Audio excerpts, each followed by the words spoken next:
تو حضرت علامہ ابن منظور افریقی علیہ رحمہ فرماتے ہیں کہ یہ مفہوم ہے صلاۃ کا۔ جب درود کی نسبت اللہ تعالیٰ کی طرف ہو تو اس کا مفہوم ہوتا ہے نزول رحمت۔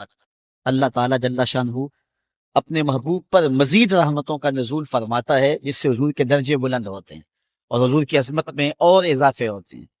اور جب فرشتوں کی طرف نسبت کی جائے تو فرشتوں کی طرف نسبت بھی دعا کے معنی میں ہے۔ اور جب ہم اللہ کی بارگاہ میں یہ دعا مانگتے ہیں کہ اے اللہ اس پیارے محبوب علیہ السلام پر رحمت نازل فرما، تو یہ اللہ کی بارگاہ میں گزارش ہوتی ہے۔ اسی لیے علماء نے کہا کہ درود ایک ایسا وظیفہ ہے جو کسی صورت میں رد نہیں ہوتا۔ چونکہ ہم یہ کہتے ہیں اے اللہ اپنے پیارے نبی پر رحمت نازل فرما، وہ تو پہلے ہی فرما رہا ہے، تو ہم کہیں یا اللہ اپنے نبی پہ رحمت نازل فرما، تو کیا اللہ فرمائے گا کہ میں نہیں فرماتا؟ اس لیے یہ ہو ہی نہیں سکتا۔ علماء کہتے ہیں کہ جو درود ہے وہ بہر صورت قبول ہوتا ہے۔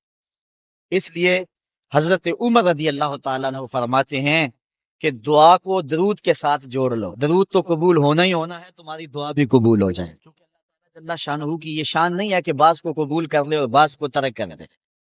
ہماری فقہ کا بھی مسئلہ ہے، اگر آپ نے کسی سے سودا لیا ہے، اس میں کوئی ردی چیز آ گئی اور کچھ صحیح آ گئی ہے، اب یہ نہیں آپ کر سکتے کہ جو صحیح ہے وہ رکھ لیں اور ردی واپس کر دیں، یا تو وہ صحیح کے ساتھ ردی بھی قبول کرنا پڑے گی اور یا پھر جو ہے وہ صحیح بھی واپس کرنا پڑے گی۔ یہ نہیں ہوگا کہ مرضی کی رکھ لی اور مرضی کی واپس کر لی، یا سارا سودا قبول کرنا پڑے گا یا سارا سودا واپس کرنا پڑے گا۔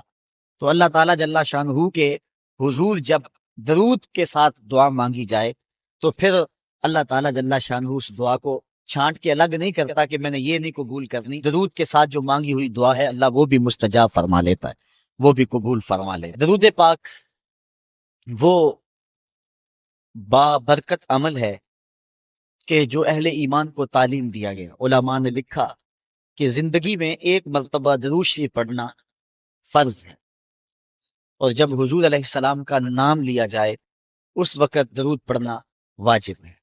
اس کے علاوہ بھی وجوب کے اور بہت سارے مقامات علماء نے بیان کیے، اور نمایاں 40 مقامات علماء نے بیان کیے جہاں درود شریف پڑھنا مستحب ہے، لیکن بعض مقامات پہ درود شریف پڑھنا مکروہ بھی ہے، جس طرح باتھ روم اور اس قبیل کے اور مقامات اور جگہ اور جو ہے وہ احوال ایسے ہیں جہاں درود شریف نہیں پڑھا جائے گا۔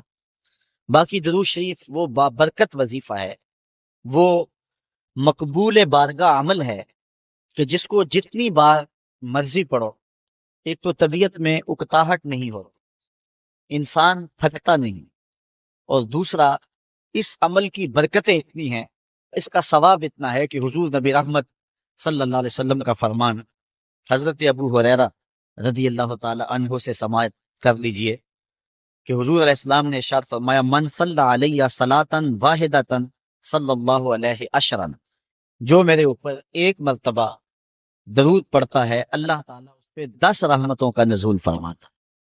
یہ اس بابرکت وظیفے کا نتیجہ ہے جو بندہ مومن کو نصیب کر دیا جاتا ہے۔ دوسری روایت حضرت انس بن مالک رضی اللہ تعالی عنہ سے مروی ہے ان النبی صلی اللہ علیہ وسلم قال من ذکرت عنده فلیصلی علیہ ومن صلی علیہ مرۃ صلی اللہ علیہ بہا عشرا۔ حضور نے فرمایا کہ جس شخص